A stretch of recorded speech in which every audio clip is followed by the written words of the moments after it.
Hello, everyone, and welcome to Thrive Thursday. My name is Lori, and I am here with Shane and Judy. Shane is the author of The Caring Concept. Shane, what inspired you to write this article?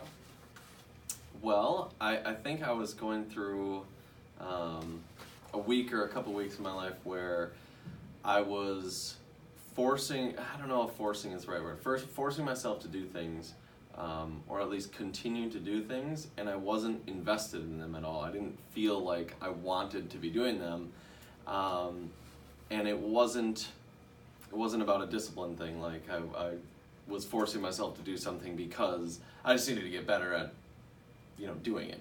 Yeah. And so it was just this laissez-faire kind of connection with the tasks that I was doing, and it just felt gross. I didn't much care for it. And so then when we went to the workshop, which I talked about in the article, I got this cool energy from it, and it made me think of the story of a coach, a really awesome coach once telling me that your players don't care they're not going to care how much you know until they know how much you care. Mm-hmm. And so I just got that really cool vibe from this experience, this workshop that we had at Camp Whitcomb, and I just basically asked myself, okay, well, how can I replicate this, or where can I get more of this? Yeah. Is basically the antithesis of the article. Cool. And I liked it because when I started reading it, I'm like, it's interesting because I'm getting our landscaping done, and these guys have been out and they've been working hard and they've been working in the sun, and so I've been filling a cooler with like pop and water, and we put cookies out the other day, and just really trying to support them, and because they're working hard, and I'm like, what can I do to make this easier for you guys, or more comfortable, or just so you feel some more enjoyment than you would on an average day. And so I started thinking the same thing. Well, just by letting them know that you really care, it changes their attitude. Yeah. Like every morning, if I would walk by, even if I was out to the corner, they'd peek their head around, hey, good morning, and they were so happy, and I couldn't understand why they were so happy. I'm like, you guys are out here working really hard, and I feel really bad because I'm having them change things and move things, and they were thrilled to do it because I was showing them how much I cared. And I didn't make that connection until you started talking about this. And I'm like, you're right, because I did something. I put cookies out.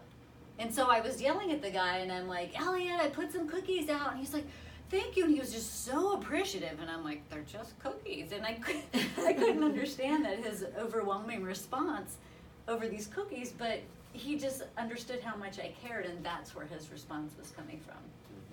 One of the things that I heard in the article was that it started with you, like in how you wanted to experience each moment or each interaction or each relationship. And from there, from that place, then, and exactly the same thing in your scenario, you were just doing it because that's what you wanted to do. Mm-hmm. And that's how you wanted to share or serve or give or support or whatever. You were doing it because of the experience that you wanted to feel. And then from there, when you stepped into that, the people responded in a way that was very different than if you had not just been in that space of wanting to care and wanting to serve or support or whatever it happens to be. So I heard really loud and clear that it started with you and what you wanted to experience without an attachment of any result or outcome that was coming from it. Yeah. Did that feel true? Like that, I definitely got that message. Yeah, for sure. Because when certainly when I was interacting at the camp, I was totally we do this Thrive stuff every day, every week, whatever you want to say, and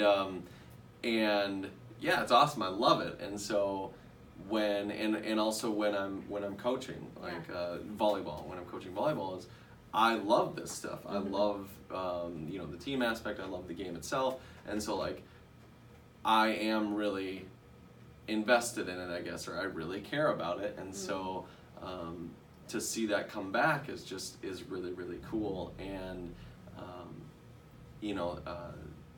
there was the juxtaposition, or the juxtaposition for me kind of getting a light bulb at the camp was, you know, a couple weeks before I had some projects that I wasn't really into. There wasn't really a deadline except for mine, and I was kind of forcing myself to like do them, but I wasn't really in them.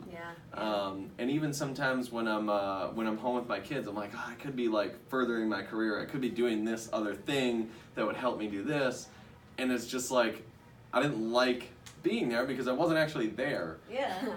And so choosing to just be present, care more in the situation where I'm in right now, which is what I need to be focused on. I care more, and then I feel so much more of that in return. And yeah, and I think you stated that. I love the energy that exists in teams and stuff like that, and in relationships. And I got that from these landscapers, because when you do show you care, the energy is different. Everybody's happier. It's almost like you know how they say, well, you know, talk to someone about something you can relate. I think just showing you care puts you on that even playing field. Like, oh, I'm just not a worker bee here. I'm just not, you know, a player on the team. This person genuinely cares about me, and that opens them up, because now they feel like you're being authentic and you want to know who they are, and you're not just coaching them to, you know, be this force on a team. So what you said, Lori, about being authentic is really interesting, because as we go into organizations, we work with businesses, and because of who we are and how we've chosen to operate in the world, we actually really, really care about the people, not just the outcomes, not the, the business exchange of it, but we actually really, really, really care about the people. And we've seen some really interesting, reciprocation of that, I guess is how I would describe it. And it's been really, really a great experience for me personally to be able to be in an organization and kind of disrupt what they're normally used to by just being like, yeah, like we really get you guys, we really understand, we really care. And because of that, then they can actually, model that and really care about their people internally, and also it just becomes this reciprocated experience. Yeah, so and I know fun. we operate that way. Yeah. When our clients, when our students, when they're succeeding and their life is changing and they're becoming more empowered, you feel good. Yeah. I mean, it's that exchange of energy. We want you to do well. We want you to succeed, and not for your benefit, but for our benefit too. Yeah. So like you said, it takes on that reciprocal. Because it's fun for us. Yeah. Like that is what gets us up in the morning. That's what lights me up, is to help people and see other people succeeding. So the investment piece is so critical in terms of my experience, and that's what I heard you say also. Like in terms of your experience, the being invested in it in a really heartfelt way, and from that place that's authentic is so powerful. Yeah. And you mentioned in here your team is a mirror for you. What did you mean by that? So this is something that I see, or that I see and hear a lot of in the sports world, is like I hear coaches say like, oh, hey, if I only had this, or hey, my team is just full of this, whatever that happens, my team is super inconsistent. Let's just go with that. And then I have the luxury, or when I go to sporting contests and I'm out on the road recruiting and things like that, I have the opportunity to watch both the team and the coach at the same time with no attachment to either one. And so when I see a coach, or when I've heard a coach say my team's inconsistent, and I look at the sideline, the coach is being inconsistent in feedback that he's giving, or emotionally how they're responding to their team in certain situations. And so the modeling that is presented in those teams, or for those teams, is completely consistent with what they're getting out. And so when I'm half-assing a project, right, what I'm going to get out of that project is half-ass. Or if I freak out in pressure times as a coach, well, I should expect my team to freak out in that time, based on what we're talking about energetically right now, which is like, if I'm caring, I'm gonna get that back in return, because So I'm hearing a lot of personal responsibility, and Totally. as an influencer, as a leader, as a coach, as a parent, as a just somebody out in the Business world. owner. Yeah. Somebody just Boss. out in the world is that personal responsibility piece of how am I showing up? Absolutely. How am I showing up? And then from there, paying attention to what's happening externally, so you can kind of see, oh, wait a second, if it's wobbly over here, where am I being wobbly? And Well, then being responsible for that. And for me, it totally changed the game for me. What you just said is Uh-huh. like, you have power then, Yeah. where before you were powerless. Yeah. Like, Okay. if, oh geez, the team just doesn't have this, well then what the hell are you going to do for the rest of the 4 months of the season? Right. Then? What's your team like, damn, Right. like, this is going to suck. Yeah. You know, buckle up, because man, Here we go. but like if we can understand and I don't know, master is the word, but as influencers, as coaches, if we can understand the concept of, okay, whatever I'm showing or putting in, that's what we're gonna get out, and then vice versa. It's like this Yeah. crazy amplification of your investment into whatever it is you're doing, and it's so much more powerful, so much more sustainable than just like, hey, this is what we're doing, and if you don't do it, get out of the way, kind of a thing. So, Very cool. yeah. Anything else you would like to add? Anything else? I know one of the things you mentioned here, reintegrating kids back into the group after causing or being a disruption. So when you're in a situation like that where it is coming from a deficit or a disruptive situation, how do you care when you're in that dynamic? I think it just comes down to, and this is, I think, a pretty specific thing, but it comes down to just, you know, letting that team member know that, hey, we see you, and you know, we're here for whatever it is you need, but and then you have to also keep in mind, like, hey, if the team really needs to move forward, you know, it has to be a situation where you maybe set boundaries and guidelines and things like that. But, Because you care. because you care, Yeah. right? you care. Yeah. Yeah, Exactly. it's that Exactly. underlying tone in any situation that you care. Yeah. Exactly, and right, because if it's coming from a, like, hey, you got to do this because I say so. Mm-hmm.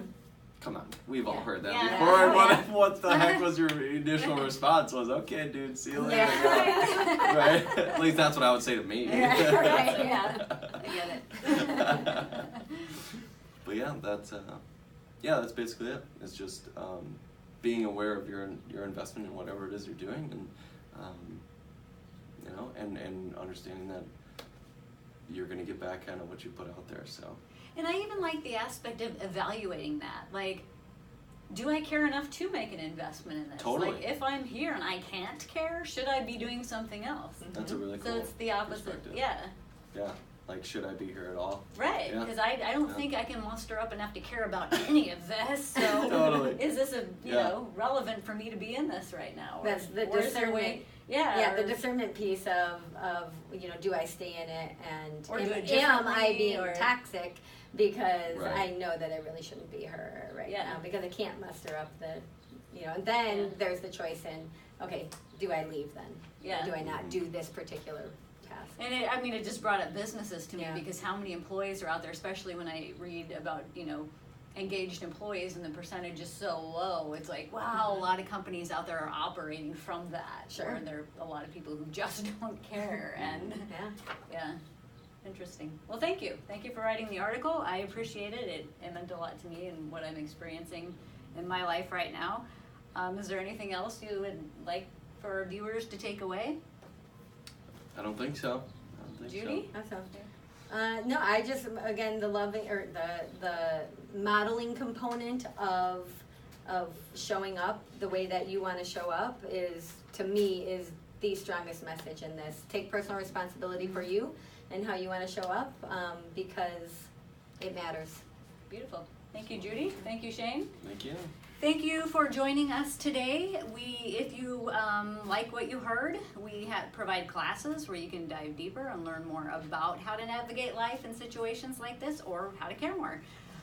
You can find us at thrivehdc.com.